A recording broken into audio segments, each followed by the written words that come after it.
Insurance isn't one size fits all. That's why drivers have enjoyed Progressive's Name Your Price tool for years now. With the Name Your Price tool, you tell them what you want to pay, and they'll show you options that fit your budget. So whether you're picking out your first policy or just looking for something that works better for you and your family, they make it easy to see your options. Visit Progressive.com. Find a rate that works for you with the Name Your Price tool. Progressive Casualty Insurance Company and Affiliates. Price and coverage match limited by state law. K-pop demon hunters Saja Boy's breakfast meal and Huntrix meal have just dropped at McDonald's. They're calling this a battle for the fans. What do you say to that, Rumi? It's not a battle. So glad the Saja Boys could take breakfast and give our meal the rest of the day. It is an honor to share. No, it's our honor. It is our larger honor. No, really. Stop. You can really feel the respect in this battle. Pick a meal to pick a side. Ba-da-ba-ba-ba. At participating McDonald's while supplies last. Bring out your date! Bring out your date! Here's one. I'm not dead. What? Nothing. Here's your ninepence. I'm not dead. Here. He says he's not dead. Yes, he is. I'm not. He isn't? Well, he will be soon. He's very ill. I'm getting better. No, you're not. You'll be stone dead in a moment. Oh, I can't take him like that. It's against regulations.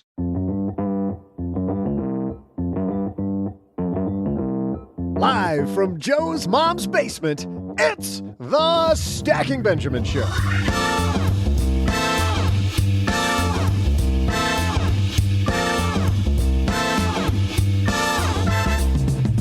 I'm Joe's mom's neighbor Doug, and you're in luck because today we're bringing out the genuine plastic Magic 8-Ball to predict the future. Heck, I mean, without that 8-Ball, we can't even predict the present. But let's see if I can predict who will join us on this episode. First, it's the guy behind this podcast, OG. And from lenpenzo.com, we welcome Erno Rubik, designer of the Rubik's Cube. You gotta be kidding me. That guy's awesome. I love... Oh, actually, no. Turns out getting him was a real puzzler, so we just got Len Penzo. And finally, a special guest to be named later. What does that even mean? Joe, what does that mean? We'll find out. And when we asked the Magic 8-Ball whether this guy would host today's episode, the omnipotent 8-Ball answered, it is certain. It's Joe Saul-Sehy. Well, hey, everybody, welcome to the first Friday of January. And if you're new here, you don't know what this means, but you're about to find out. It is our Magic 8-Ball episode, as Doug so brilliantly told us in the introduction. We are about to prognosticate the future. First, we're going to take a look back at last year, though. But even before that, let's introduce this band of merry characters for the first time in 2023. First of all, gentleman across the card table from me, it's my good friend OG. How are you, buddy? Oh, yeah, we're going to have to do that again. Two-time defending champion dude from across the card table. So, take two. Our mystery guest missed that piece, but we will introduce them later. But yes, two-time defending. Sorry, we'll be starting, by the way, our trivia challenge, OG, in 2 weeks. We're not doing that today. I think this episode's going to be long enough, and then next week we have a special guest. But in 2 weeks, it will resume. Where the guy deep under Los Angeles is looking for revenge. All dressed up, ready with the 8-Ball. It's Mr. Len Penzo. How are you, man? Happy New Year. Oh, Happy New Year. Happy New Year to everyone out there. And I am excited, extremely excited for this. I've been working out the 8-Ball the past couple days. I will say this, 8-Ball is not quite on his game this morning. I gave a few test questions. He hasn't done very well. Just standard. Let me try one more just real quick here, just to get a final calibration. And we'll see if the 8-Ball is going to be ready for today. Or but Len, just to be clear, I mean, this thing should be ready for financial questions. Asking, is there enough lasagna to the 8-Ball? It doesn't really help. I mean, let's be realistic. Let's find out, shall we? Magic 8-Ball. I'm going to give it a softball question here. Is schnitzel the national flower of Germany? Is schnitzel the national flower of Germany?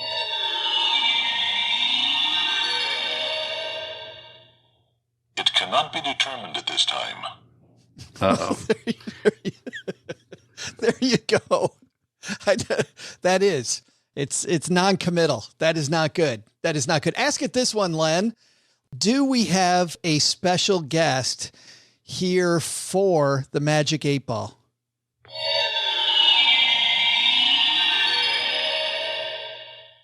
Now is not the right time to tell you. Oh my goodness. Next thing you know, it's going to ask us for a raise, Len. Like, give me a raise and time off before I answer any of this stuff. We're in trouble.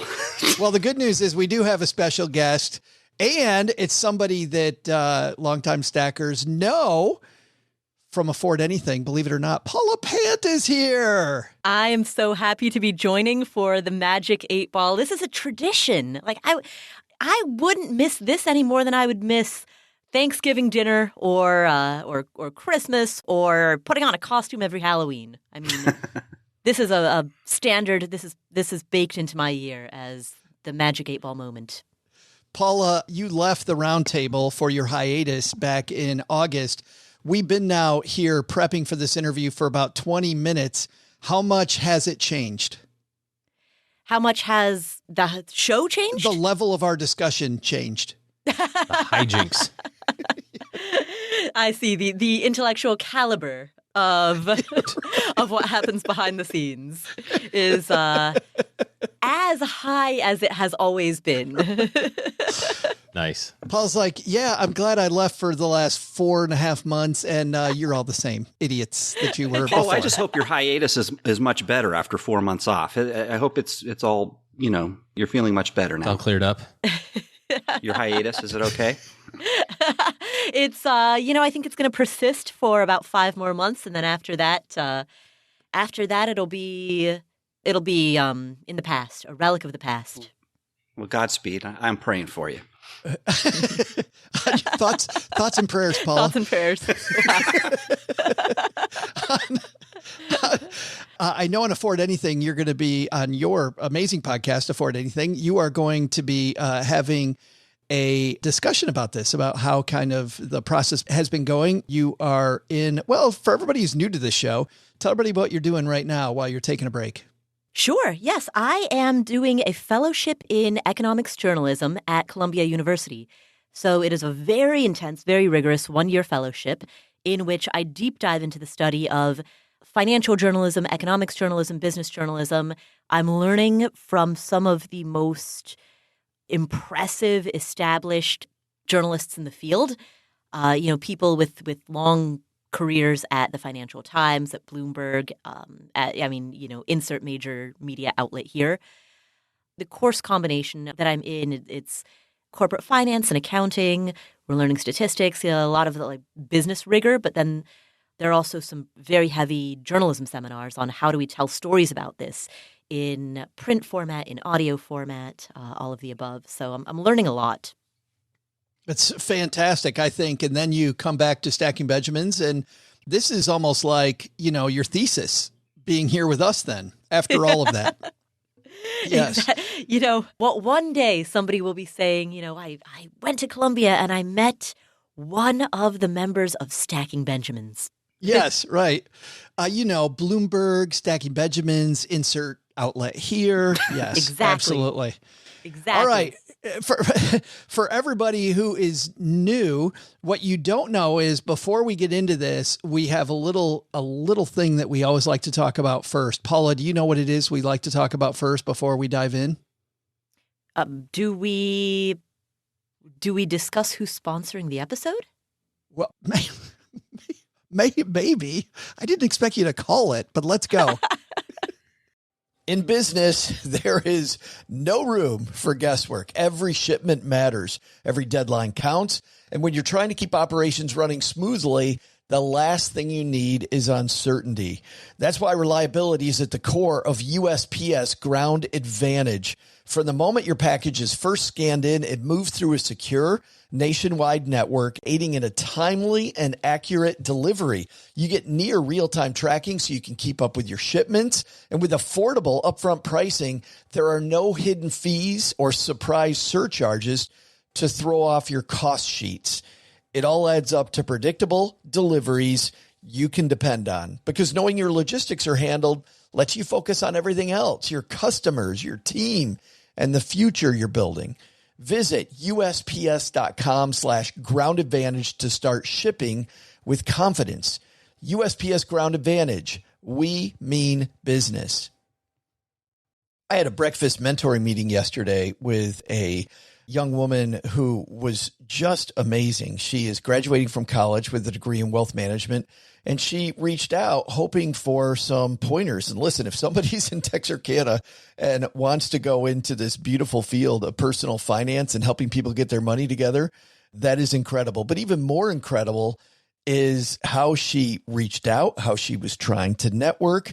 And I was having a discussion that finding the right person and avoiding the wrong person for a role, that's what can make or break an organization. And we just don't see that many qualified people. So how do you find them?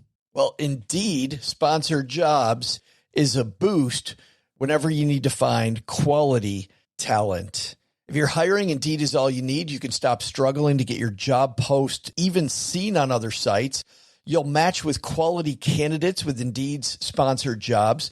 Get matched with and hire quality candidates who can drive the results you need. Reach candidates who meet your specific criteria like skills, certifications, or location. It drives me crazy when I'm matched with all kinds of people who aren't a fit. I don't have that kind of time. People are finding quality hires on Indeed right now. In the minute I've been talking to you, companies like yours made 27 hires on Indeed, according to Indeed data worldwide. Sponsored jobs posted directly on Indeed are 95% more likely to report a hire than non-sponsored jobs. Spend less time searching and more time actually interviewing candidates who check all the boxes. Less stress, less time, more results. When you need the right person to cut through the chaos, this is a job for Indeed sponsored job. And here's what's cool, Stackers. You're going to get $75 in sponsored job credit to help get your job the premium status it deserves at Indeed.com/podcast. Just go to Indeed.com/podcast right now and support Stacking Benjamins by saying you heard about Indeed right here at Stacking Benjamins. Indeed.com/podcast. Terms and conditions apply. Hiring, do it the right way with Indeed. It doesn't change, does it, Paula? That is exactly where we put the people that sponsor the episode. We got the Magic 8 Ball here in the wings, so let's get started.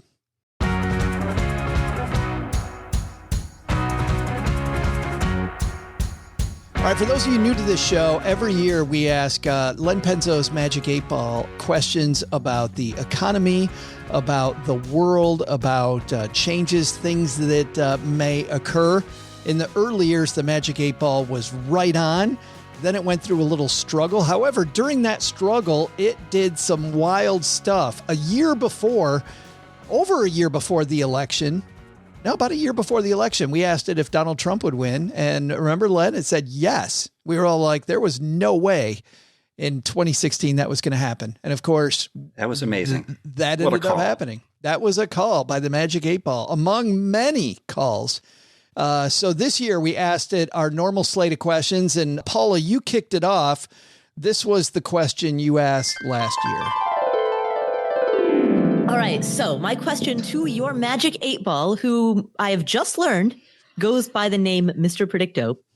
In the year 2022, at any point between January 1st through December 1st, will any Latin American nation, meaning any nation in Central America or South America, other than El Salvador, accept cryptocurrency as an official form of payment? Will the government of that nation announce that it accepts any cryptocurrency as an official form of payment?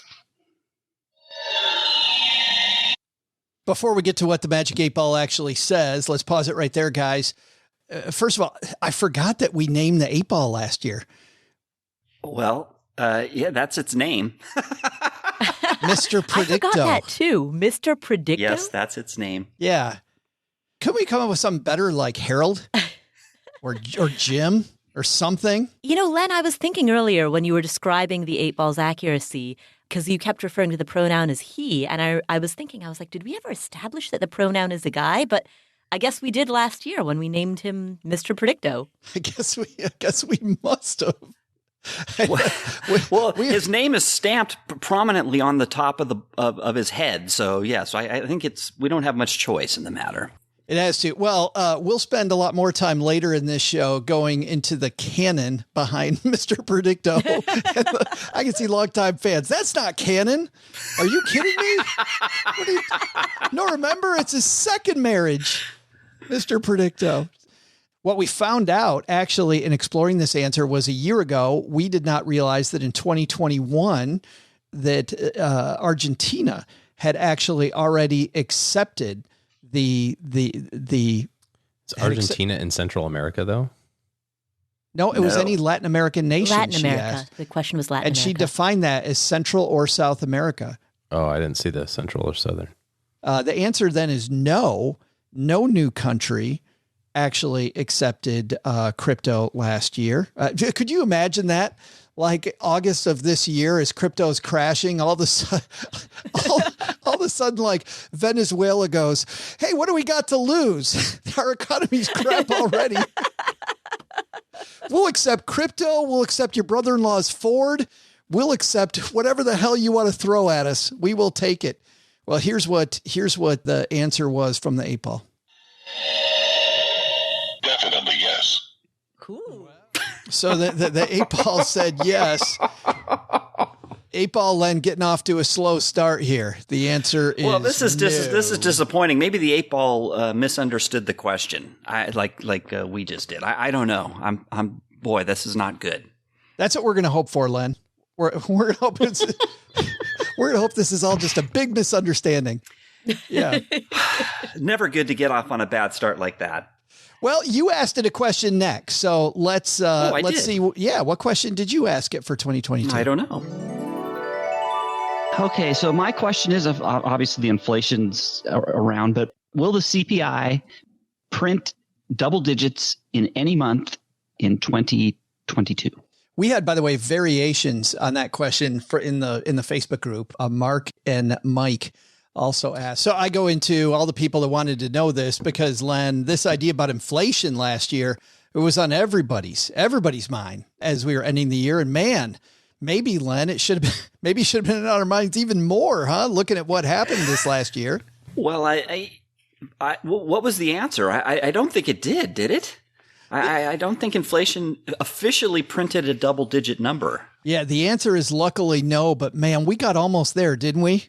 We got so close so many times. I don't know. Looking at my grocery bill, I would swear that it was double digits, but hey. And the sandwich, as the sandwich survey showed, right? The sandwich survey showed was double digits, but I think that's not the CPI. I think the sandwich survey might be a better indicator of inflation than the CPI. Just showing I think so. Your and my confidence in the consumer price index. Doesn't CPI exclude food and energy? Yes, it does. It does. Isn't that just great? The whole BS thing about the whole thing. It's like, no, inflation's only 4%. It's like, but you're not including the two of the three major expenditures in a person's life. Yes. I gotta eat and heat my house. Like, well, yeah, that's really expensive, but inflation is not. So well, yeah. Oh, gee, whenever they do CPI, they need your theme. They need the music. Yeah. Here's the real CPI number. 7%. It is magically so. Yeah. All right. Let's see exactly what the 8-ball did say, Len. The answer is no. Luckily, doesn't mean it wasn't bad. We felt inflation big time, but the CPI never reached double digits. But did the 8-ball call that one? Definitely yes. It was a confident one, Len. I mean, that was super confident that the CPI was going to be. Well, you know what? They were kind of creeping up when I asked the question, but I didn't think it would ever get to double digits. But Mr. Predicto did think, Mr. Predicto did say think so. And, I guess maybe he was looking at the sandwich survey and not looking at the CPI. I was going to say, can we? Excuse I can give. Yeah, can we go on the record and say we believe Mr. Predicto more than the CPI? Can we do that? Let's please do that. All right. Next up, OG, was your question. Let's hear what you asked the 8-ball. Got this one from the audience at home. Will Congress, we'll just say Congress, the collective, will they kill backdoor Roth contributions? Yeah, proverbial backdoor yeah, good one. IRA, then you convert it to a Roth. Will they kill it in, between now and the end of the year? This is so funny that, OG, you'd ask that, because I know as we were ending 2021, this was a big deal. Remember, guys, that we thought backdoor Roth was going to go away and that, wow, this is going to be big 2022 news. And looking back, we're like, came a bunch of nothing burger. Of all of the things that we could have been worried about for 2022, right. We chose that one. I remember a year into COVID, remembering that Kobe died just before COVID hit, and like remembering that Kobe Bryant died and thinking that that would be a big, big thing for that year. And then right after that, the economy shut down. Don't get me wrong. It was a big deal with the superstar dying, but the fact that I didn't even remember it shows how little that was. The answer to this one, of course, was they did not, OG, kill the backdoor Roth. So that gives people some there's planning. still time. There is. That's right. They could kill it anytime now. So the answer is no, they did not. Let's see what the 8-ball did with this. Everything points to no. No, they will not kill it. How about there we go. So the answer was no. And the 8-ball making a comeback here, Len, finally gets on the board.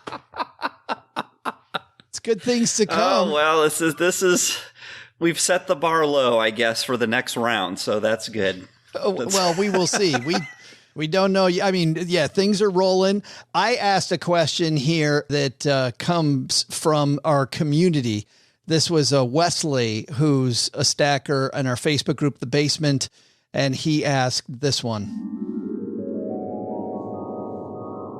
Will the Fed have more than one rate hike in 2022? I think that's a great question, Wesley. So we're gonna ask that one. Will the Fed have more than one rate hike? Remember when we were so young and innocent? Just a second. This is what I think about the Fed and one rate hike. Yeah, Paula, that would have been great. One rate hike. Imagine how that would have been. We would have celebrated rate hike day, like a once a year tradition, kind of like recording the Magic 8-Ball episode. It's the one time a year it happens. It did feel like that after a while, OG. Like it was, hey, remember that time we had a rate hike? Remember that?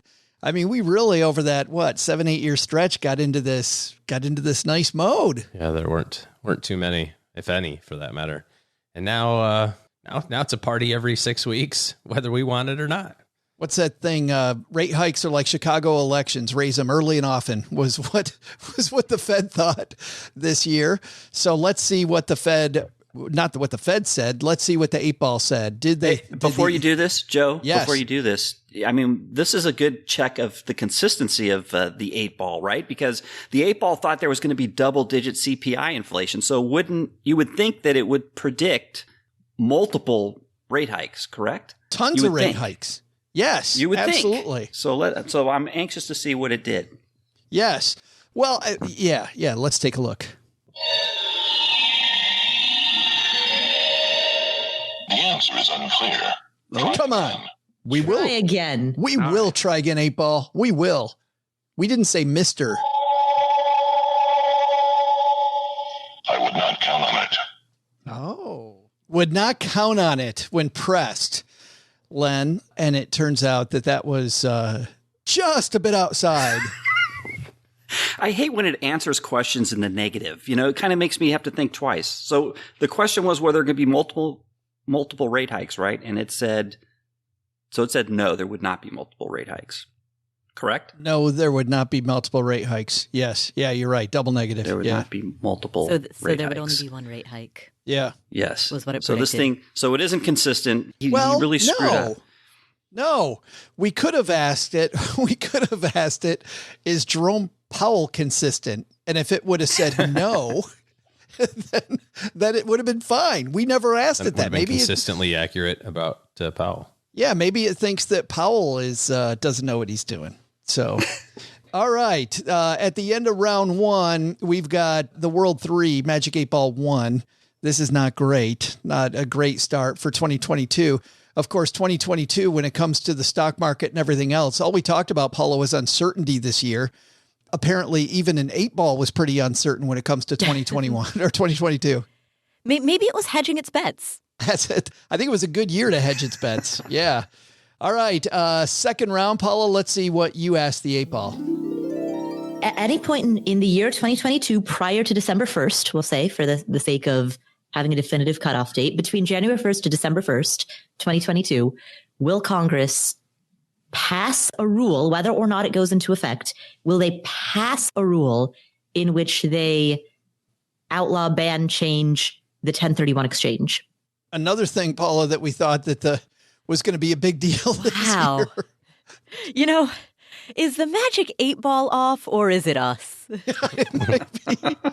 I don't know, but at the time, it's amazing about what was on our mind, rolling into 2022. Like, wow, all these big changes, none of which happened, were all the thing. And I guess, OG, taking a break from the hilarity of looking back a year ago, seriously, this is why you don't plan on what might happen, right? Why you do not base your financial plan on what Congress might do. I think you have to pay attention to it, and you have to have some sort of contingency plan, or at least what if scenarios, right? Different organizations, they might call them like red teams or something like that, where they go, okay, well, what happens if this thing goes completely sideways? Kind of game plan it. But I don't think that it's a really good exercise to plan, especially out beyond a year or two. We're starting to think about the tax law changes that sunset in 2026. And it's like, okay, that's so far away in the grand scheme of things. I mean, it's another election cycle and a half away. There's so much that's going to go on between now and then that I don't know that you use a lot of really good creative energy in trying to game plan for what 27 looks like at this point. To your point. Yeah. Do what's in front of you.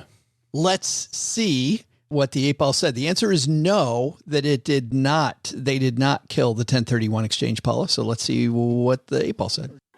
Mr. Predicto. The answer is yes.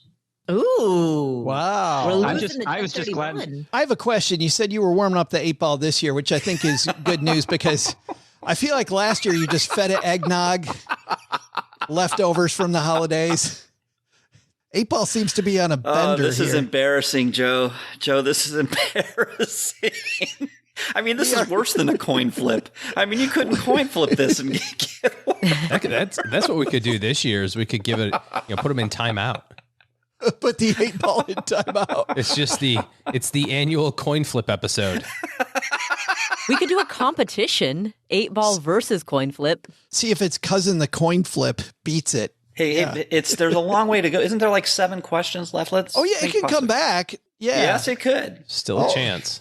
Kind of like Paula's trivia score in like July. There's like, well, there's a chance. It can happen. So you're saying there's a chance. Statistically. I swear to God, OG's brought up last year's trivia competition now 3 times. Just say it. It's never ending. OG, is that the trophy behind you? Is that the trophy? Indeed.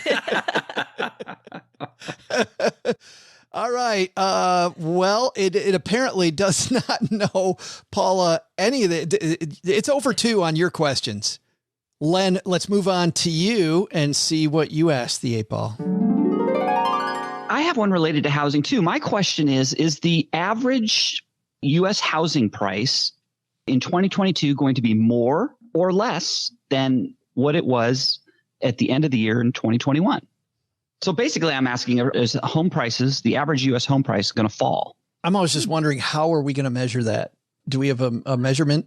Well, I know I've seen it before. Case-Shiller Home Price Index? I know I've seen articles where they say the average, or it could be the median too. Yeah. It depends when you use the. Yeah, we'll be able to see. We actually went with the average sales price of houses sold in the United States off of Fred at the St. Louis Fed is what we ended up agreeing to.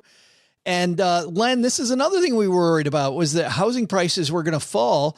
I remember, Paula, you and I having a discussion about this where, obviously with your real estate course that people can take that opens up once a year, the number of people that ask you questions about real estate.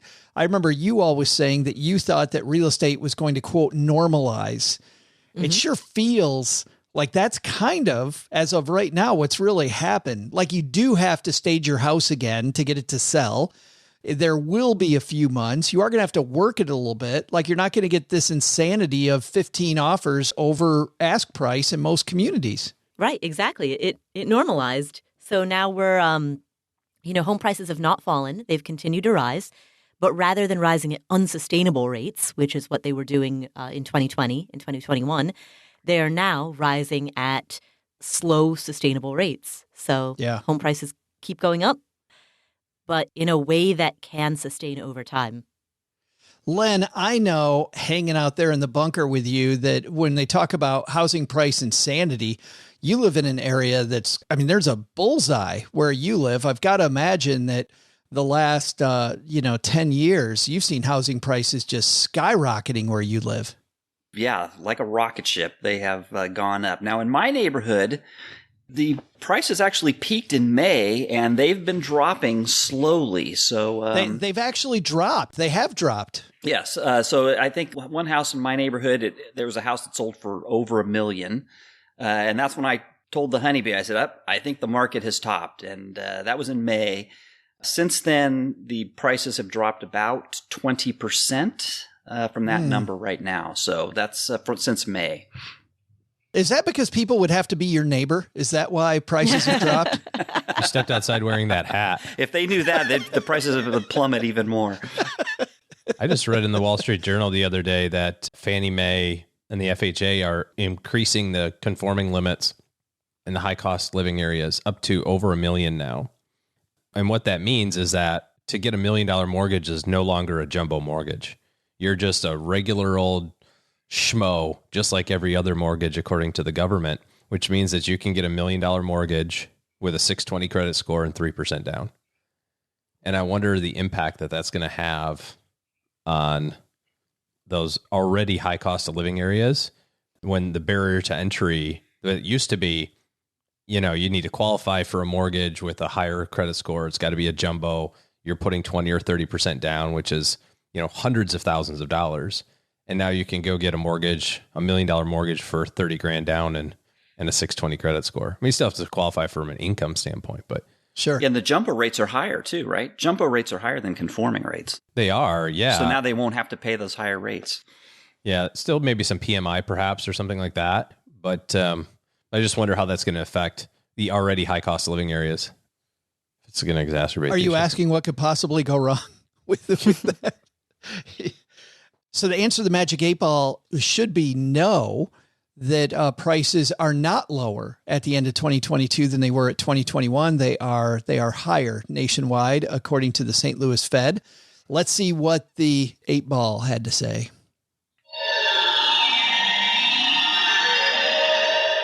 Definitely yes. And the 8 Ball goes the opposite way. Again. I think you're onto something with a coin flip, guys. I think this is the worst ever start. Getting out. How many right so far? One? 8 Ball. Hey, why don't you come down to HR and just, bring the stuff from your desk while you're here and your employee key card. Oh, yeah, my that'd be great. Oh, all right. We move on to, you had the next question, and here's an interesting one. Tech stocks have just been crazy, right? NASDAQ, Microsoft, Amazon, Facebook, Google, that whole deal. So very simply, will the NASDAQ, QQQ, will it outperform the S&P next year?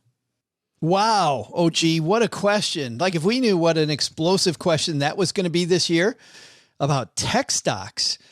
The month of November, as we're recording this, we just got the report that 50,000 people laid off at some of the biggest tech companies, way more than the previous month, which I believe was either 14 or 19,000 people laid off. Not huge for the economy overall, for November, but for that sector and how loud it was, how many people know that all these tech companies laying off people, that was big. Tech OG was definitely where you didn't want to be. Weird how that works, how there's like cycles, not always the same thing all the time. Are you saying that the fact that we had a stock market that just went straight up the past 10 years might not be a thing? Weird. Let's see exactly what the 8 Ball had to say. The answer is, of course, no. The S&P 500 beat the NASDAQ. The NASDAQ did not outperform the S&P 500. Here's what it had to say. Everything points to no. Well, got it right. How about that? Is it the comeback, Len? Are we having a comeback? OG's questions are 2 for 2. Let the record reflect. Everything's a competition, and I'm winning again. Yes. I'm cautiously optimistic. Well, if the 8 Ball thinks, Len, that playing favorites is since OG won the trivia challenge last year, like it's the way to keep your job. Really, I didn't know that. Did you win? Did you win trivia? OG? Turns out. Did you? With time to spare, as a matter of fact. But as you know, Len, as you know at work, nobody likes the suck up, right? Nobody. If the 8 Ball's just sucking up to OG, nobody likes the suck up. Well, you know what? Let's just take this and be thankful we got 1 right and 2 right now. And let's 2 right. 2 right, and let's build on this. I'm sure Paula learned about building on little successes in her at Columbia. Yes, I'm sure that's what they talk about all the time. That kind of motivational rah-rah. I haven't heard much of that. Not yet. I'm sure that's later in the curriculum, right? It's got to be. Okay, so I asked a question then, which was not about the NASDAQ. Well, let's listen in. I'm going to go with Kathy's question from the basement here. Will the performance of the S&P 500 in 2022 be greater than it was in 2021? My goodness. Are we going to have more than plus 25 this year? Wow. Are we going to have more than plus 25? I love our questions. Wow. You could have made a round of financial decisions based on doing the inverse of what our questions implied and what the 8 Ball answered. That's just like asking, like in 1999, will AOL stock beat the 97% it had this year in 2000? Will pets.com outperform? Right. Pets.com going to go even further north. Yeah. Well, let me ask Jeeves. Yeah. Well, the answer to this obviously was no. And I think even at the time, I mean, did you hear us? We all went, wow, like what could it really get better? So will the S&P 500 be greater? Clearly that is a no. Let's see if the Magic 8 Ball was on board.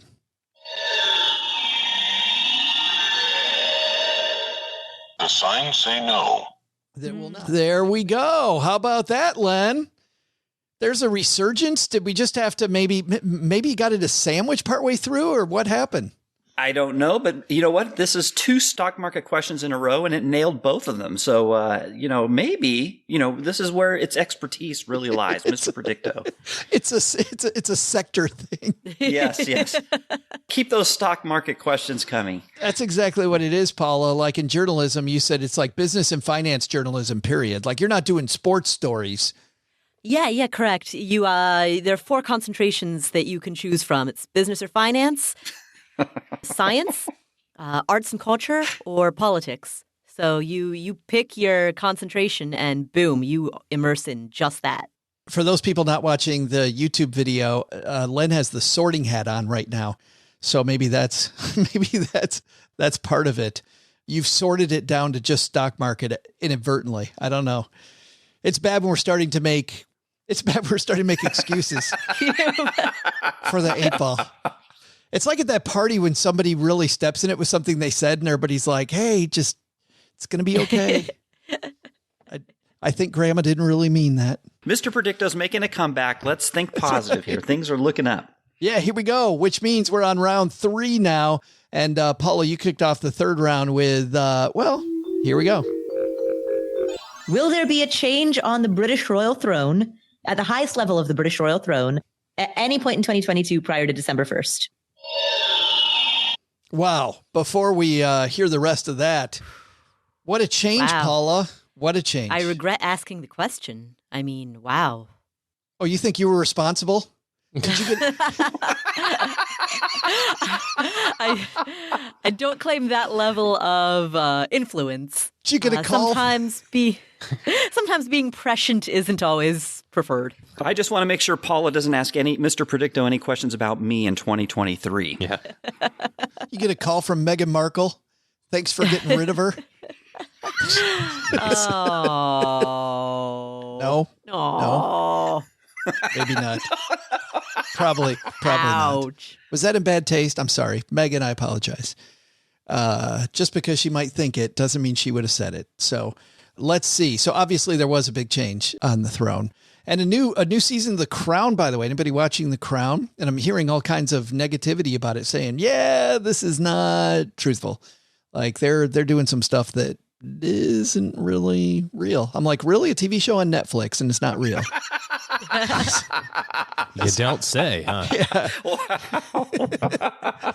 That's pretty weird. Yeah. All right.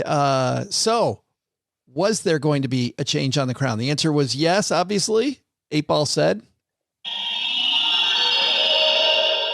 It is a strong possibility. Oh, got to go with yes. That's a yes. Yes, I think that's a yes. That's a yes. That was the most tepid yes we had from the 8-Ball all day, but we're like, we'll take it. He squeaked over the line. Yep. Everything is a win there. So that means now 8-Ball now up to 4. Wow, really? That was a quick turnaround. 4 right, 5 wrong. We just went through that good run and we're still behind. Okay. Well, that's all right. I know, but still, just the fact that 8-Ball's even in it. All we've done so far this show is bitch about the 8-Ball. And he's like, hey, I'm Take sitting that. right here. Yes. 3 impressive calls. Defending its honor in quite a way. Well, Len, as the caretaker of the 8-Ball, you asked the next one. So let's see if the trend continues. It's something precious metals related. I want to know, I'm going to think big again. I struck out with the gold miners in 2021. This year I'm going with silver. Very simply, I want to know, will the price of silver pass its all-time high and then some this year in 2022? Will it reach $50 or more? Please. Before we do that, Len, tell us what happened with silver this year. It took a dump. And let me just say this, that my miners did crappy in 2021 and my miners did crappy in 2022. So I'm this is just terrible. Are you going to double down? Yeah. Nice. Let me just say that, again, I've always said those are my those are just my play money, my speculate, and I only put up what I can afford to lose. And lately it's been, I've been losing all lot. of it. But here's the thing, Len, seriously, based on the why people would buy silver, it just doesn't compute that it didn't hit an all-time high. It sure seems like after the run that we had and so much uncertainty, why silver didn't get there this year is... Well, you have to look at, there's 2 different markets in precious metals, gold and silver especially. There's a paper market and a physical market.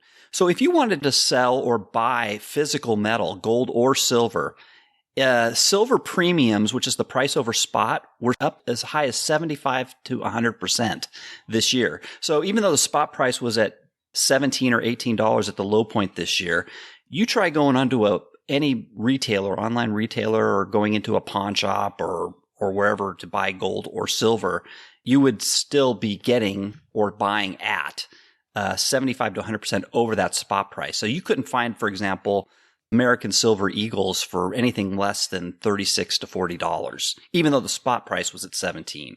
So there's a difference there between physical and silver price. Boy, I remember speaking to one of the foremost experts in silver, and he was telling me just a couple of years ago, Len, just about how frustrating silver can be.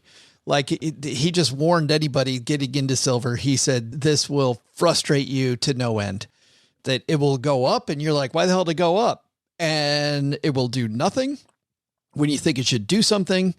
And this is a guy that knows a lot about silver, that's an unpredictable market was his point. And the other thing is silver tends to make its moves all in a very short time frame. It's either you're on board when it makes its move or you're not, just because the move happens usually so quickly within months. Whereas gold, if you're worried about the silver and roller coasters and losing your lunch over price moves, stay away from silver, but you still want the protections of physical precious metals. Then you want to move to gold because gold is much more stable. It doesn't have those huge swings in prices. I mean, it can really, you better be a very strong constitution if you're investing or speculating in silver. So the question was, will silver reach an all-time high and then some by reaching $50 or more? The answer is no, it did not. Let's see if the 8-ball continues the trend and ties it up. Or retirement on the hook. That is a likely outcome. Oh, I like it. And unbelievable. Yeah. My goodness. It did not. It goes down by 2. The good news is we got 2 questions left though, guys. Yes. OG, let's keep our momentum going because we know that this 8-ball can come back. We need you. We need you, OG. Let's see what OG asked the 8-ball. Let's do your tour then. Will Joe hit 42 cities on his book tour? Let's find out. The question was, would I hit 42 cities? Why does it say 37 in these notes? I know. Why does it say that in the thing? How many cities did you hit? I hit 42. I did hit 42 did you, Joe? cities. But did you really? This totally feels like he's making it up. But did you truly hit 42 cities? Are you defining Minneapolis and St. Paul as separate cities? Well, the answer is it was 40, but I made a couple extra appearances. By the way, OG, you joined me at some of those. Thank you very much. That was fun. For you. You toured Texas with me and then went over to Atlanta with me. That was super fun. Of course, came to the kickoff in Texarkana where our cake said that it was a celebration of staked. Remember that? Because the woman who decorated the cake couldn't spell. It's always good when you go get your cake and they've got the name of the book wrong on the celebration. What did it say? The Millionaire Next Door? That's right. That's right. It was the simple path. Probably not. No, it just said staked, not stacked. It said staked. Yeah. It was great. And then Paula, we had so much fun on the East Coast. That was a blast. Yeah, we went to, you and I, 5 cities together, 6 cities together, something like that. Yeah, Boston, New York, Philly, DC. Baltimore. And then I came to Chicago, didn't I? And then you did come to Chicago. OG was in Chicago. Yeah, actually, everybody was in Chicago except, unfortunately, Len, I think you had an obligation then. Yes. But we had almost the whole gang there. That Chicago venue was amazing. That was gorgeous. Just amazing. Michigan Avenue, way up high, overlooking Lake Michigan and downtown. Just beautiful. But we don't need to go on about that. The answer was yes, I did go to at least 40 cities. And the answer here from the 8-ball? The answer cannot be found at this moment. Yeah, it's because it was a vague question. It's like on 42. I'm going to say, can I give you some leeway? Say more than 37. Oh, here we go. You actually gave us leeway. There you go. Yeah, 37. The answer is definitely yes. Yeah, you might make more. The answer is no. Ooh. You, 8-ball. Well, you know what? How many cities did you go to, Joe? At least 40, but there were a couple extras. I went to Economy. We had the kickoff date in Texarkana, so I think I went to 42. And by the way, I pointed out OG and Paula. Len, you and I had a blast in San Diego and then again in LA. Those were some fun tour stops. I know you would have invited me to more, but the appearance fee I was charging you was I know it was a little high. I promise next time I'll comp you the appearance fees, but Thank you. Thanks. Make it better on book number 2. Yeah, that was difficult. You know what was, it was funny. Len really hemmed and hawed when I had to ask him for a ride. I was hitchhiking back to Los Angeles. Well, I was going to put a little extra on there, but no, I thought the appearance fee was already killing it. Yeah, we had a blast in both of those. Well, in all the cities we went to. Thanks to everybody who came out. But the bad news, Len, is that it got another one wrong, which means we only have one left. You know what? I'm going to file that one under protest because, OG had the right question the first time, and then he clarified it. And, I'm going to stick up for Mr. Predicto today. Yeah. You tell him. I think by my calculation, it still would have been wrong. Wouldn't it have been? Well, I don't know. Economy, does that count? I mean, you were referring to your book Stacked. Well, it was 37 and I went to 40, at least 40. You could say 42. The original question was 42. Oh, you're right. Yeah. All right. Well, this is like every other episode of Stacky Benjamins. This one's under protest. We'll put that one as an asterisk. Yes. For all those people counting at home. All right. We got one more question, and this one was from me. Let's see if it can finish strong anyway. The question that we have here from the basement that we'll ask is, this is the midterm elections, right? Will the House and Senate have a shift in majority? Meaning, so that's going to be both. So what he's asking is both. Ron asked, will the House and Senate see a shift in the majority? So the answer here is no. What did we see? Both? We did not. We saw half. Let's see what the 8-ball said. The answer you seek is yes. Going to see it. All right. Well, we did not see it. We saw half of it. And yeah, I mean, it was very much even late on election day, guys, that could have flipped completely. You could have had both sides of that. Not a great year for the 8-ball last year, Len. You know what? But there's always next year, Joe. There's always next year. Well, coming up right after the break. And it turns out next year's here. Yes. We're going to ask it another set of questions. We won't know for 12 months if it's right or not, but we will do that. I think, Paula, your idea of a coin flip, we'll see next year how this goes. And maybe a competition. Maybe we have to do that next year. But for this year, we're going to give Len the Magic 8-ball one more shot. But first, before all that. Can we ask the 8-ball if this year it will get more right than wrong? Oh, a meta question. Len, before we go to the break, let's ask it that. Paula? All right. Mr. Predicto, this year, 2023, will you answer more questions right than wrong? More questions correctly than incorrectly? Is this the tiebreaker question? Yeah, we'll make this the tiebreaker. I didn't even play the tiebreaker from last year because wasn't necessary. Did it get it right? Wasn't necessary. Did it get it right? It did get it right. Doug, of course, who's a Purdue graduate, asked, will Purdue make it to the Final Four in basketball? The, of course, answer was no. And the 8-ball was correct on the tiebreaker question. There you go. So, all right. Yes. So, but here's our tiebreaker question. All right.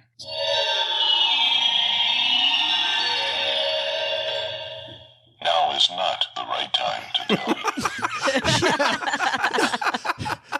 you. Way to give a disclaimer, Mr. Predicto. He's got performance anxiety now after all you guys have just... Here, let's try again. No. That might be the first right answer he's given. We're going to stick with mediocrity next year. That is a fine thing to do at a performance review. Well, that kills. That's a buzz kill, isn't it? And for the exciting second half of the show where we think we're going to suck, we will be right back.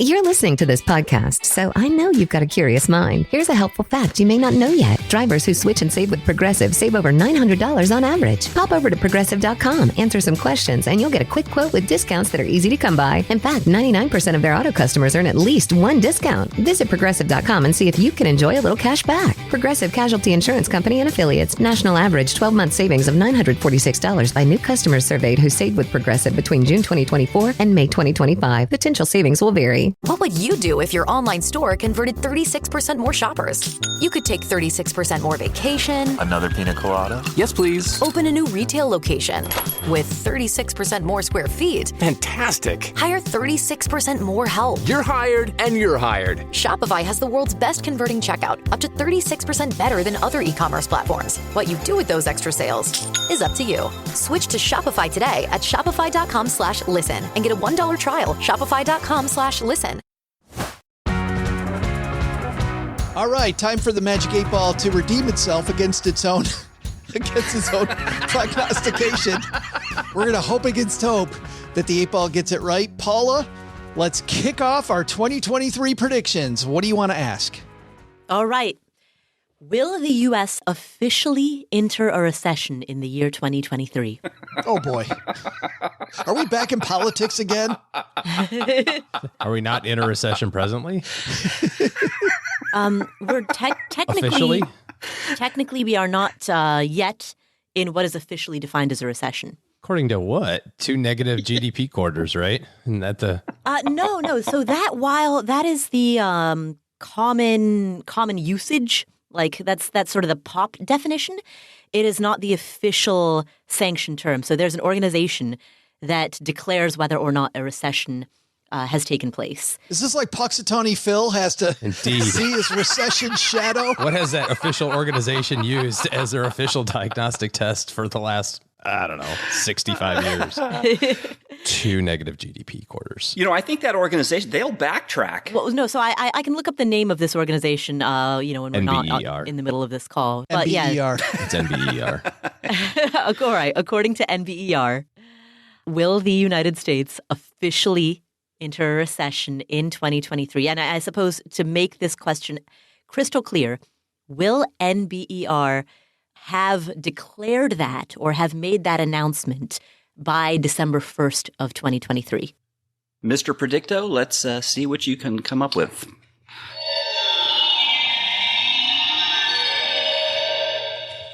The answer you seek is yes. Yes. Well, seeing as how a lot of people think we might already be there, this is almost like CPI, isn't it? Like, oh, no. Look over there. The inflation's not that bad. Just look over there. It's fine. I just want to be on the record. I think Mr. Predicto's off to a good start. Well, we'll see where this magic organization has to declare. Second on the list, Len, would you like to take a crack at it? Yeah, let's see. So I-bonds got a lot of press in 2022. They were throwing off returns of, I think, over 9%, the first through May through November. And then the latest I-bond was in at 6.89%.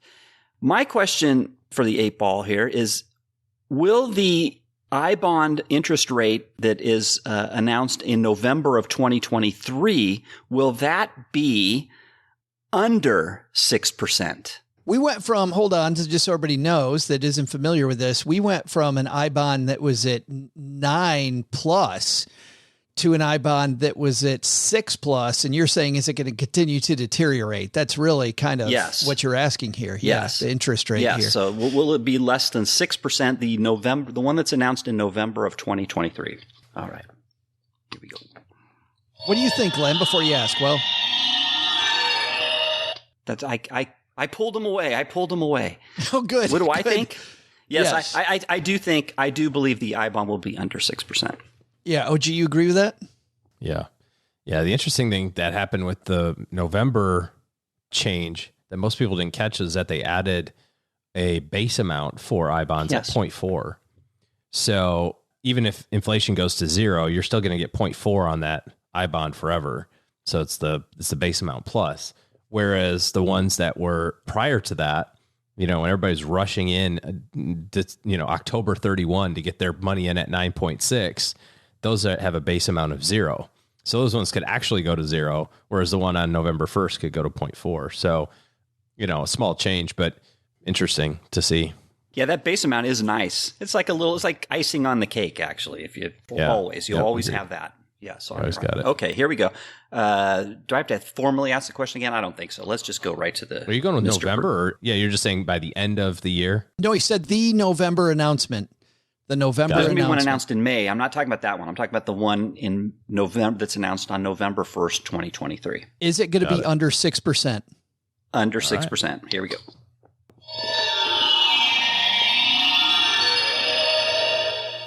Yes, without question. Wow. Well, the 8 Ball agrees with both of you. Yeah.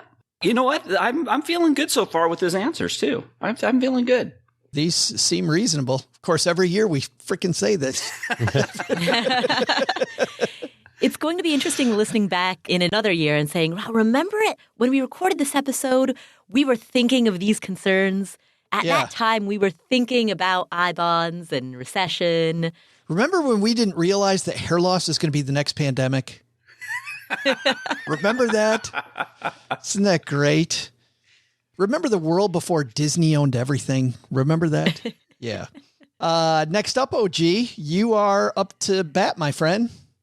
Yeah, so I'll just keep it going on the recession talk / interest rates. So will the Federal Reserve lower rates in 2023? So will they by December 1st? What do we want to ask? The rates are lower? Lower rates. Not rates are lower, but will they have a lowering? Oh, will there be a lowering of that? So even if it just cut. Will there be a rate cut? Will there be a rate cut? Yep. Will there be a rate cut in 23? Gotcha. Here we go. Let's see.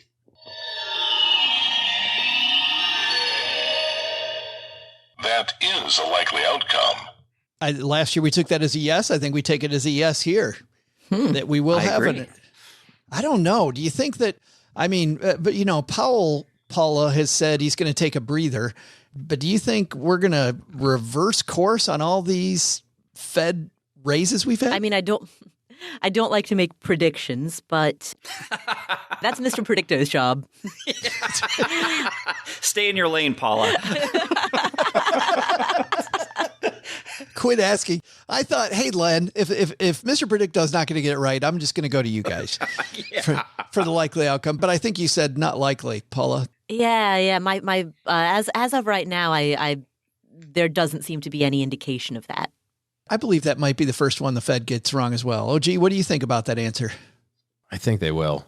You think they will do a rate cut? Yeah. Well, that kind of goes along with some of the bond fund managers that we've done headlines about, talking about how the Fed might have gotten a little too ahead of itself, maybe needed to slow down. So maybe put the brakes on sooner. Well, we will see. 12 months from now, we will see. All right, I'm going to go to the basement like I always do, which is our Facebook group. If you want to join, StackyBenjamins.com/basement gets you right to our Facebook group. But I'm going to start with this question from longtime stacker Matt Kramer. Matt's question, this won't be the official question, was will gold or Bitcoin be the better buy next year? We can't answer that because that's be a yes/no question, Matt. So I'm going to change it up for you a little bit, buddy. I'm going to ask, will returns of gold beat the return in Bitcoin next year? Will the return in gold between January 1st through December 1st beat the return in Bitcoin? How about that one? I want to know that answer. Yeah, me too. I mean, what do you guys think there? Anybody got a thought or a prediction there? Is the devastation going to continue in crypto? Bitcoin is on its way to 0. Nope. Totally disagree. Crypto is now in its 4th crash, right? Crypto has existed for 14 years. This is currently its 4th crash. It keeps dying and it keeps coming back. This is the first one that someone's figured out a way to steal $50 billion. Yeah, Sam Bankman-Fried is the Lehman Brothers Enron of the moment, and he's probably going to go to jail. I'll throw that prediction out there. But I just love how he's still doing interviews though. That cracks me up. Yeah, I totally screwed that up. Sorry, guys. Yeah. My bad. He must not have any attorneys. He must be out of money. Can't hire an attorney. I don't think that he had nefarious intent. It doesn't seem as though he did, at least not in the beginning. So he's just incompetent. Seemed like he just had mismanagement, incompetence, but not nefarious intent. Either way, he lost a bunch of people's money. He's probably going to go to jail. Didn't his parents buy like $120 million Bohemian estate like the week prior to the bankruptcy? Well, anyway, it's interesting drama. It's fun crime TV. That's right. But that doesn't change the underlying fact that crypto is now in its fourth crash, and it keeps returning. What's interesting to me, Paula, is in the first three, you didn't have as big a player as Jamie Dimon coming out against it. In this one, you've got Jamie Dimon going, and by the way, and JP Morgan Chase got heavily invested in one point in crypto and the crypto movement and using crypto. Sure. And Jamie yet Dimon is one guy. Why do I care about the opinion? Well, because he heads up one of the biggest financial institutions in the United States. Yes, that doesn't make him when infallible. Jamie Dimon talks, he's no, it doesn't. But you didn't have a name that big in the established Wall Street community speaking about how this thing isn't what we thought it was. Well, there are a lot of people who are betting the other way. A lot of people, a lot of institutions. And to be clear, I'm not stating that I think that this is, sell your house and put everything in Bitcoin. I'm not one of those, the crypto weirdos. Maybe just your car. Blockchain. But, blockchain technology is only going to get bigger over time. It's only going to become an increasing part of our day-to-day lives. And cryptocurrencies are going to be a major piece of that. Digital currencies will be a part of the fundamental fabric of our society. Now, which crypto it is, I was going to say, I'm on board with digital currency. I don't think I'm with you on cryptocurrency. I think on digital currency, yes. Cryptocurrency, I'm not so sure. I'm much less sure than I was 12 months ago. 12 months ago, I would have been on board with crypto too. This year, I don't know. I don't have an official opinion. Mr. 8-Ball does, or whatever. What the heck is it, Mr. Predicto? Wait, so what was the question that we asked Mr. Predicto? Yeah, the question is will gold appreciate more than Bitcoin between January 1st, 2023 and December 1st, 2023?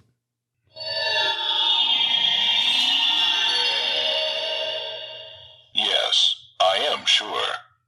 Wow. So gold outperforming Bitcoin. We will see. That's an interesting question. I will say this. This is my prediction. If this is going to determine whether cryptos survive or not, if gold and crypto kind of track each other, and especially Bitcoin, that bodes well for Bitcoin. If they diverge, I think that will be the end of the cryptocurrencies. All of them. And we will see. It's clearly developing to be a big, big story, as evidenced by the disagreement on this panel. I think that, to me, makes it even more interesting. Let's go to the next round, Paula. Round 2. What do you got? You know what? Since we're on the topic, will Sam Bankman-Fried go to jail in 2023? Ooh. Short and sweet, Len.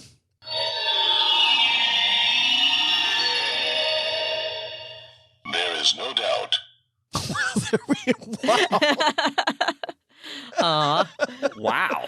Well, I mean, I agree. Sam, and I'm sure Sam listens to the show. Sam's like, yeah, that 8-Ball has sucked so far. I think the 8-Ball saying, yes, he is going to jail makes Sam go, that means I'm not. You know what? The answer is no, just because, the wheels of justice turn so slowly. I mean, it takes... Was that question about it being convicted, or was it going to be arrested? I mean, we asked, will he go to jail? Go to jail was the wording of the question. So that just means, but it doesn't matter whether he's been convicted or not, just behind bars at some point. Yeah. And I mean, technically jail is distinct from prison, but I think... Because frankly, I think it's a loser. I think Mr. Predicto's wrong on that, because I don't think they could do a trial. And, how long did it take Elizabeth Holmes to go from... the Theranos thing, from her being prosecuted. Well, they already said that Elizabeth Holmes isn't going to prison until April of 2023. Yeah, but I mean, that whole process started like 6-7 years ago, Yes. How long did it take Jeffrey Skilling and Ken Lay? Jeffrey Skilling is the only name that I can come up with from that. Yeah, Jeffrey Skilling. And is it Ken Lay? Yeah. Yeah, you got it was Ken Lay. Yeah. Len, you're the man. Oh, okay. I want to stay. You got the gold and Bitcoin, and I have to ask. I know Paul always asks a royal question, royal family. I always have to ask my own precious metals question. So again, I'm going to get a do-over on the silver price. Let's hope, I'm hoping anyways, will the silver price exceed $50 this year in 2023? Your retirement depends on it. You said that last year.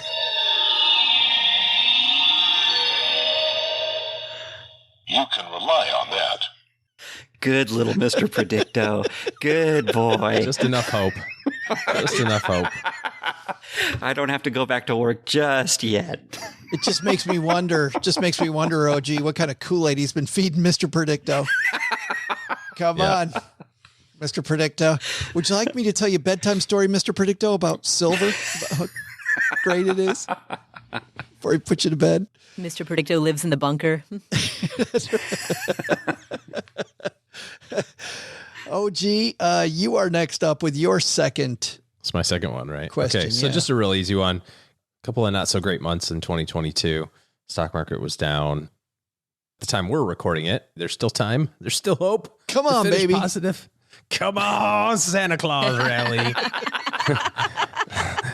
Big money, no whammy. Big money, no whammy. It's got to be a fat Santa Claus rally. And I'm not talking about FAT. I'm talking about it's got to be PHAT rally. That's all right with me. We need a fat rally. Baby needs new shoes. Come on, big money, no whammy. Stop. You can do it.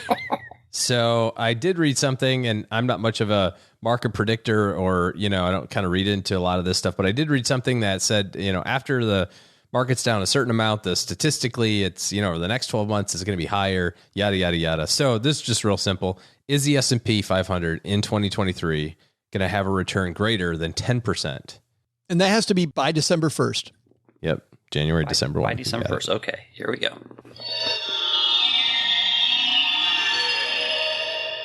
Yes, without question. Whoa. Wow. And I think OG, to your point, that usually is what happens. Isn't that what you just were insinuating? Yeah, I mean, except when it doesn't. So it usually happens, except in 2001 or 2 or most of 3 or most of 9 or 12 or, but whatever. We'll see how it goes. But Len, as this goes on, I'm getting more confidence. I am too. I'm with you, brother. The 8-ball seems to be calling a pretty good game. Ironically, the one question it seems to have gotten wrong is the question about whether or not it would get questions wrong. That is ironic. That is true. Either that or we all suck, which is probably, could be the case. It seems like it's pitching a perfect game, except for the question about SBK. Or SBF. Is that how it is? SBF? Sam Bankman-Fried. I think that one's a total loser, but everything else I think he's doing very well. Len, I'm going to take a question from the group. It's going to go back toward what you were asking that you weren't able to ask because of Elon Musk taking Twitter private. Tyler asked, will someone overtake Elon Musk as richest man in 2023? Oh, good question. So by December 1st, which really would insinuate, right? I mean, because I think he's probably on solid ground with his SpaceX work. Tesla might have some issues, but really Twitter's going to be the, either the good, bad, or the ugly. Before we officially ask this question, given that some of his holdings are private and therefore any valuation of them is, from a public's perspective, is a bit of a guesstimate, whose data are we using in evaluating the world's richest person? Use Forbes. Forbes has the. I think they have the definitive list. I know how that list is put together. Actually, have a friend who works on it. Really? They do. They have a very rigorous process. But of course, many holdings are private, so sure. It is it's necessarily an imperfect science. All right. So to make sure, because we're not sure when Forbes will update the list, as of Forbes' latest, whenever we hit the next recording, will someone else have overtaken Elon Musk as the world's richest man? Here we go.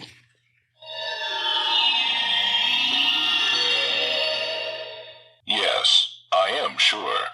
Wow. Another big one. That says a lot if that comes true. I think he's... You think it's wrong? I think it's wrong. You think it's right? I don't know. I honestly, seriously don't know. I think this is one that could go both ways. I wish I knew more of the inner workings of what's going on there. I think he's probably fine with Tesla and with SpaceX, but Twitter partway done. Who knows? Is the house cleaning he's doing effective or not? Like, I can't wait to see what happens there. 2023 is going to be interesting there too. All right. It's time for our final round. Oh boy. We've had some very serious questions so far, guys. So I'm sure we've got just some craziness, I feel like, coming on this last round. Paula, what do you got for the 8-ball to finish your questions? Well, as longtime listeners know, every year I always ask a question about the British royal family. This year's question is, Prince Harry is releasing a book called Spare that is set to be released around January 10th, 2023. Will the book Spare sell more than 5 million copies by December 1st? Will Harry's book Spare sell more than 5 million copies? That's a lot of copies. Well, it's probably second to Stacked. I was going to say, after Stacked, that's really, that's getting up into the rarefied air there. I wonder if they'll misspell it on his cake. Scare. I would love that. And I'm sure, by the way, just like we did, they'll go to Albertsons to get their cake. I bet they're like walking in. And throw the book launch party in Texarkana. That's right. At Hopkins Feed and Seed Bar and Grill. Yeah. Okay. All right, Len, let's do it.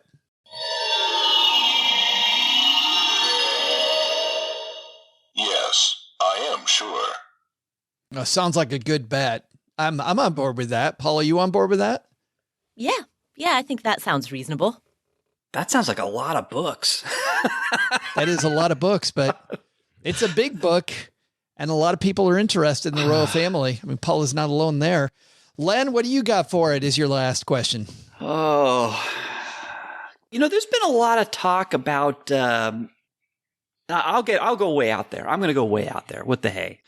There's been a lot of talk about UFOs, and the military's been hinting that there's alien creatures out there. They've seen the UFOs, and they haven't come out right and said that that's happened. But will there be definitive proof in 2023 that extraterrestrial life exists? What are we going to use as definitive proof? An alien being. There's either video of an undisputed proof of an alien being, or nothing is undisputed. We can't even agree on who wins elections. How the heck are we going to do this one? We are presently having a dispute over whether or not things can be undisputed. I saw a video on TikTok of a alien literally 2 days ago. Well, let's put it this way. So way. if a video is proof, then I have it from 2 days ago from TikTok. How about this? A reputable news organization, but they actually report and say that, yes, an alien being was found or is talking with the government of whatever, of whichever government, some report in a reputable major. Let's name the organization. This then gets into the question of how do you define reputable? What criteria? Yeah. Let's not even do that, Paula. Let's just cut to the chase and let's name an organization. It'll be easier to look up that way anyway. New York Times. How's that? We're going to just say New York Times. How about that? Can we agree if it's in the New York Times? There we go. New York Times. Okay. A story on the New York Times confirming extraterrestrial life exists. And I'm not talking about microbes. I'm talking about sentient beings. Right. Here we go.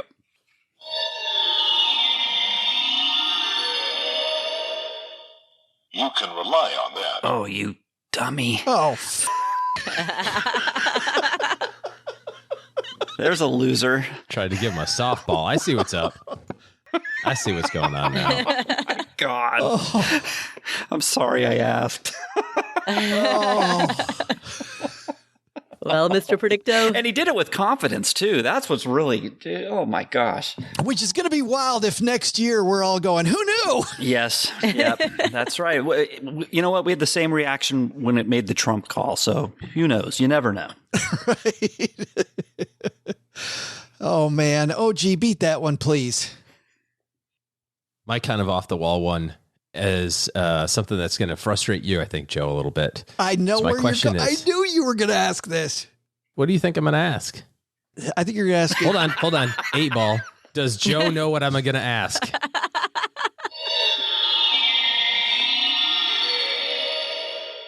It has been determined so. All right. What am I going to ask there, Mr. Joe?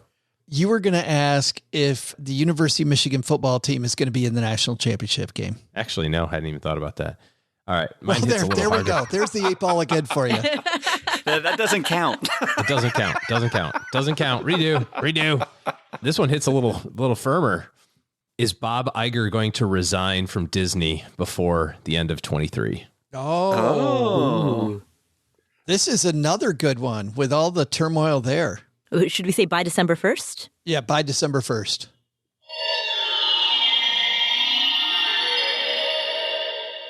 Yes, I am sure. When he sells out to Apple. Yep. You think so? I don't think he's going to resign that quickly. Maybe he will. I think the 8 Ball's fallen off the wagon. I think like the last 3 questions, the 8 Ball's taking a bender. Like, hey, are we done yet? I'm just gonna... Yep, I just do. Like it's not even listening. Stop. Make it stop. All right, the last one, Glenn here in the basement has a question that I'm going to ask because as a longtime Detroit Lions fan, I remember in 1977, my Uncle Eddie, who was hosting the party at halftime, gets up from the football game where the Detroit Lions are blowing another damn Thanksgiving Day game. And he says, you know what? I'm out. I'm not doing this anymore. And he walked out of the room. I didn't think, by the way, that was a big deal at the time. Of course, he was going to walk out. We've all walked out in the Detroit Lions in frustration. If you're a Detroit fan, you know exactly what the hell I'm talking about. Not a thing, right? But then it's like 2002. I'm at a funeral for another relative. I happen to be standing next to Uncle Eddie. And like any relative you don't see very often, you just, don't got much to say. And the Lions, I think we're having a decent year that year, if I remember. And I said, hey, how about the Lions? Something big was going on with the Lions. I don't even remember. But anyway, I said, hey, how about the Lions? How about them? And he looks at me with a totally blank stare and goes, I don't know. I'm like, you don't know, really? And then I said XYZ. And he's like, yeah, there was this game back in 1977, which I remember clearly. When he walked out, he never came back. And I look at all the time I've lost, all the years and years off of my life, 3 hours at a time, watching the Lions do what they did this Thanksgiving, which a friend of mine, by the way, lives in Texarkana, Texas, never stood next to a Lions fan on Thanksgiving. We're standing there watching this TV at a mutual friend's house, and he's getting all excited about the game because it looks like the Lions might win. And he's starting to get a little excited. And I just put my arms around him, Len. I put my arm around, not arms, I put an arm around him. Let's be clear. And I said, dude, I realize as a new guy at this, you don't realize where this is headed. Like, you can't get so excited because the Lions are going to find a way to blow this. And sure enough, with like 5 seconds left in the game, the Lions find another way to lose. So, Glenn, I'm on board with your question, which is, will the Detroit Lions lose the 2023 Thanksgiving Day game again?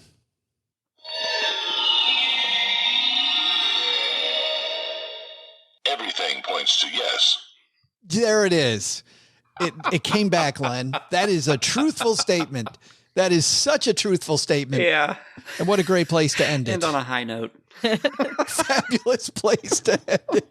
The Lions will continue to suck. Yes, they will. All right. Let's find out what's going on where all you guys live. Oh, gee, big plans here in the new year. Big first weekend of 2023. I've got a huge couple of weeks coming up. Yeah, a lot of travel.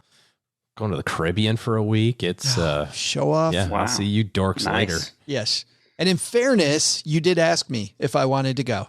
And I said I would love to go, but I'm just getting back from Europe. Thank you for not going. Thank you, God, for saying no. Len Penzo, what's going on at lenpenzo.com here in early 2023, Len? What's going on? Well, I'm kicking off the year by reminding everybody why I'm not going to lend you any money if you ask me for it. So I have 42 reasons, actually, why I won't lend you the money. You know, we're going to start the year off right. That's my people do New Year's resolutions. I put out warnings to not ask me for money. So stop on by lenpenzo.com and you can read all 42 of my reasons. Grandpa Len. Len, I am 99% sure that I shared this when the four of us were together in the past, that strategy that one guy uses where every year he asks his relatives for money. And it's just so they don't ask him. That's right. That's great. Yeah, you've said that. He's not even trying to get money. He just wants to make sure that he keeps the peace for another year. It's fabulous. I love it. Paula Pan, thanks so much for taking time. I know that it's been really busy for you, and I was so thrilled that you'd come back and spend a couple hours, mixing it up with the 8-Ball. Oh, this has been so much fun. A great break, a great tradition. Like it's a time-honored tradition. It would not be New Year's, the New Year's season, without the Magic 8-Ball. My stomach hurts. It was so fun. But what's going on at Afford Anything now in your absence? What's happening? So we are continuing the podcast. So the podcast will drop a new episode every Wednesday, plus on the first Friday of every month. So that's still going strong. Meanwhile, at Columbia, the first draft of my master's thesis is due on January 13th. Oh, man. So that is deep in the works. And there is a very, very competitive class that you have to apply to get into. So it's not enough just to be enrolled at Columbia or in Columbia Journalism School. There's one particular class, a book writing course, that is famously difficult. It has its own alumni group just from the course. The dean sent out like 5 emails about it. Anyway, I applied. They only take 15 people. I got in. Wow. So that is about to start. And every single person I've talked to is like, oh, thank you. Thank you. Every person that I have talked to who has taken that class is like, I went in a man and came out a machine. It's famously brutal. It's like Columbia's version of the Navy SEALs. Yeah. I don't know what they do to people in there, but it is legendary, and it is it's starting on January 1920, somewhere around there. You're going to be doing that with a hiatus, which is amazing, all the more remarkable. I mean, it's just how you can work through that. It's amazing. Right, with the disability and everything. Yeah. I've never had a hiatus and tried to take the book writing course at the same time. Inflicted by my Stacking Benjamins hiatus. So maybe then after the book writing course, I will have my own book and a cake from Albertsons. This is New York City. The cake is going to come from Milk Bar. Which says Paula Paint. It says Paula Paint. Yes. Or maybe you can just say Paula Payne. Yes. Yeah, I don't know if I can speak on behalf of OG and Len, but I always have this weird flex at parties. I'm like, yeah, my friend was on Netflix. Yeah, my friend was on Netflix. She's right over there, and do the, suns out, guns out kind of thing. Yeah. Crazy. Well, congratulations. It sounds like we're not going to talk to you for the next 4 or 5 months as Paula's writing books and telling everybody, no, that's not a birthmark. That's my Stacking Benjamins hiatus. Oh, do you want to know the topic of the book, though? Because we had to pitch a book in order to get into the class. It's the Magic 8-Ball. A love story. Oh, should we ask? There's no way to phrase this as a yes or no. Oh, wait, Len, I do have one question for the Magic 8-Ball. Mm-hmm. Will I publish the book that I will be working on in this class? Will I ink that deal in 2023 prior to December 1st?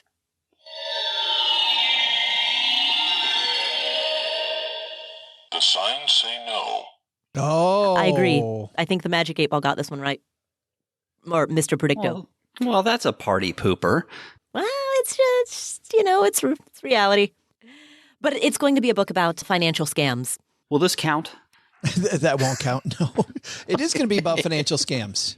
Yeah, specifically financial scams against the elderly, perpetrated against the elderly. So. Wow, if only we had a few of those to go find. Well, I was going to say, I'll be looking forward to that one, so that's good. It is. Why? Len's looking for ways. A how-to manual? It's not a how-to manual, Len. I got to know what to avoid. Just wonder what side of that you were on, Penzo. Just wondering. Yeah. All right, everybody. That's going to do it for today. Thank you so much for hanging out for our Magic 8-Ball episode. Doug, man, you got it from here. What should we have learned today? So, what should we have learned today? Wait, did we learn anything? I mean, really, did we? That was fun and all, but... Thanks to Paula Pant for rejoining us today. You'll see her again back here in May, but until then, you'll still find her cranking out episodes of the Afford Anything podcast wherever you listen to our show. Thanks to Len Penzo for joining us today and for bringing the 8-ball to today's party. I mean, the black plastic one, not the other kind. Although, come to think of it, he should probably give his magic 8-ball a pep talk after what we heard today. You can find Len at lenpenzo.com. Thanks also to OG for joining us today. Looking for good financial planning help? Head to stackingbenjamins.com/OG for his calendar. This show is the property of SB Podcasts, LLC, copyright 2023, and is created by Joe Saul-Sehy. Our producer is Karen Repine. The show is written by the brilliant Paulette Perhatch with help from me, Joe, and Doc G from the Earn and Invest podcast. Take a deeper dive into all the topics we cover on each episode by checking out our newsletter, The 201. You'll find the 411 on all things money at The 201. Just go to stackingbenjamins.com/201. Tina Eichenberg makes the video version of this show. And once we bottle up all this goodness, we ship it to our engineer, the amazing Steve Stewart. Steve helps the rest of our team sound nearly as good as I do right now. Want to chat with friends about the show later? Mom's friend Gertrude is our social media coordinator and the room mother in our Facebook group called The Basement. So say hello when you see us posting online. To join all the basement fun with other stackers, type stackingbenjamins.com/basement. I'm Joe's mom's neighbor Doug, and we'll see you next time back here at the Stacking Benjamin Show. Not only should you not take advice from these nerds, don't take advice from people you don't know. This show is for entertainment purposes only. Before making any financial decisions, speak with a real financial advisor.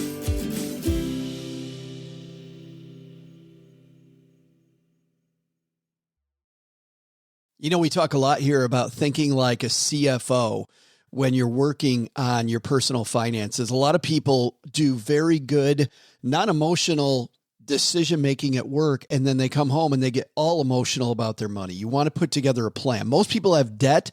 Very few people have a debt strategy. And when you're taking out debt, you want to be much more tactical. Partner up with Navy Federal Credit Union to pay down credit card debt, for example. You can get a low intro APR on balance transfers with their Platinum credit card. It's their lowest rate card, and it's a great tool to lower interest rates while you're paying down debt. Navy Federal can also help you get started on your next home improvement project. They offer a home equity line of credit with convenient access to funds when you need them at a variable rate. You can also get a fixed rate equity loan that can lock in rates and gives you a set monthly payment for large purchases. Consolidating debt with a home equity loan could help you streamline and lower those monthly payments so that you can put together a winning strategy. Learn more at NavyFederal.org. Our members are the mission. Insured by NCUA, Equal Housing Lender, membership required, loan subject to approval. Call 1-888-842-6328 for details about credit cost and terms. HELOC APR as low as 6.5% as of November 23rd, 2022.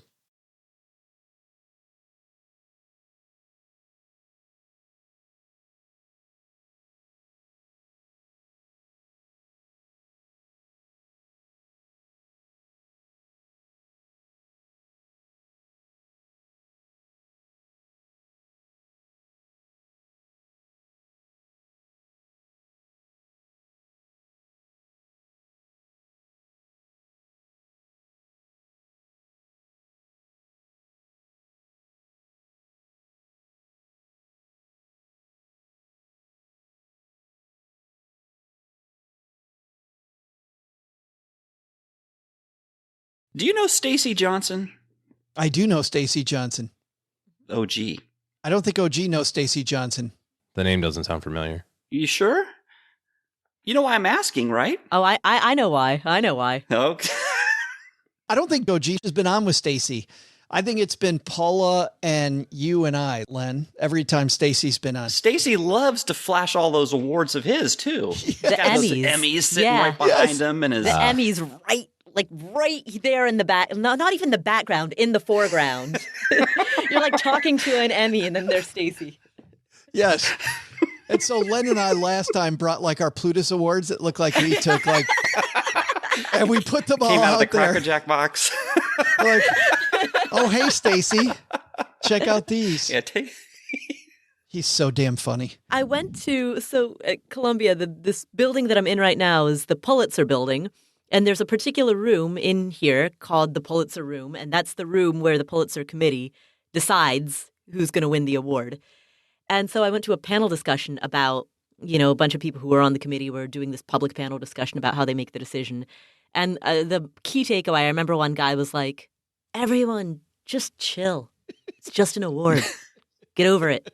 It's just an award. Yeah. Says the guy that's got like 3 of them.